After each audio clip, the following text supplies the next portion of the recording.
I want to speak honestly and clearly about a new bill proposed in the US. One that would impose a 5% tax on money transfers made by non-citizens to their home countries. Let me be direct. This is not just a tax issue, it's a justice issue. Yes, we understand the logic behind increasing federal revenue.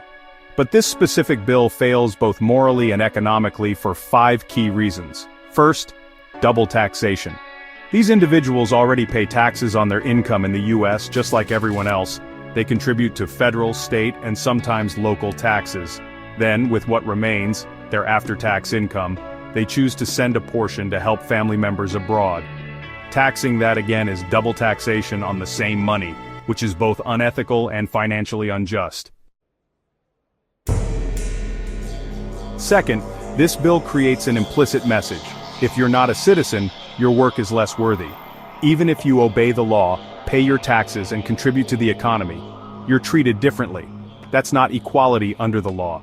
It undermines the very American principle of fairness and risks turning hard-working contributors into second-class workers.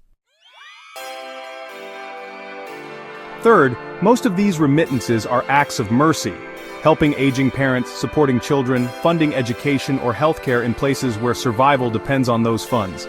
This is love in action, not a loophole. Taxing remittances means penalizing people for being responsible and generous toward their families. Fourth, remittances fuel global stability. They prevent poverty, reduce migration pressure, and foster goodwill between nations. Domestically, taxing remittances could discourage legal economic activity and drive money transfers underground, resulting in lost economic transparency and increased risk. Fifth, if we want non-citizens to integrate, build businesses, and eventually become citizens, we shouldn't punish them while they are trying. This bill sends the wrong message.